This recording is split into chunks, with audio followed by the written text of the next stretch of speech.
എം.ടിയുടെ തൂലികയിൽ വിരിഞ്ഞ കഥാപാത്രത്തിന്റെ പേര് സ്വന്തം പേരായി മാറിയ അഭിനേത്രിയാണ് കുട്ടിയിടത്തെ വിലാസിനി. കോഴിക്കോടൻ അരങ്ങിൽ നിന്ന് സിനിമയിലെത്തിയ കുട്ടിയിടത്തെ വിലാസിനിക്ക് എം.ടിയുടെ വിയോഗം താങ്ങാവുന്നതിനും അപ്പുറമായിരുന്നു.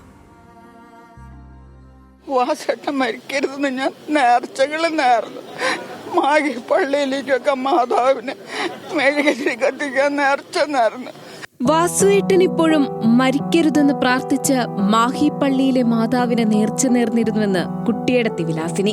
വിയോഗം ഉൾക്കൊള്ളാൻ എം.ടി.എൻ കഥാപാത്രത്തെ സ്വന്തം പേരിൽ അഭിമാനത്തോടെ പേറുന്ന കുട്ടിയിടത്തെ വിലാസിനിക്കായില്ല. വാസേട്ടൻ എപ്പോഴൊന്നും മരിക്കരുത്, ഒരു 100 വയസ്സ് വരെ കിടക്കണമെന്ന്. എന്നുവെച്ചാല് എന്നെ ഇവിടെ കേരളം എന്നല്ല എല്ലായിടത്തും അറിയപ്പെടുന്നത് ഈ കുട്ടിയെടുത്തിയായിട്ടാണല്ലോ. അതുകൊണ്ട് എനിക്ക് ബഹുമാനവും സ്നേഹവും ആരാധനയുമാണ്. എം.ടിയുടെ തിരക്കഥയിൽ 1971 P.N. മേനോൻ സംവിധാനം ചെയ്ത കുട്ടിയെടത്തി എന്ന ചിത്രത്തിലെ പ്രധാന കഥാപാത്രത്തെ അവതരിപ്പിച്ചത് വിലാസിനിയായിരുന്നു. കുട്ടിയെടത്തിയിൽ അഭിനയിച്ചതിനു ശേഷമാണ് കോഴിക്കോട് വിലാസിനി കുട്ടിയെടത്തി വിലാസിനിയായത്. കോഴിക്കോടൻ അരങ്ങിൽ നിന്ന് വിലാസിനിയെ കണ്ടെത്തിയത് എം.ടി ആയിരുന്നു.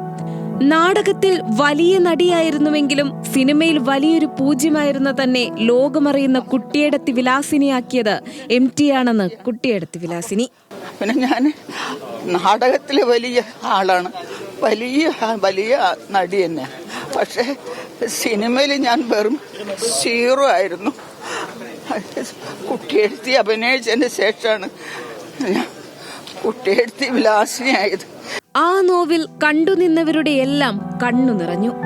മനസ്സുകൊണ്ടിപ്പോഴും വിലാസിനി കുട്ടിയിടത്തിയാണ്.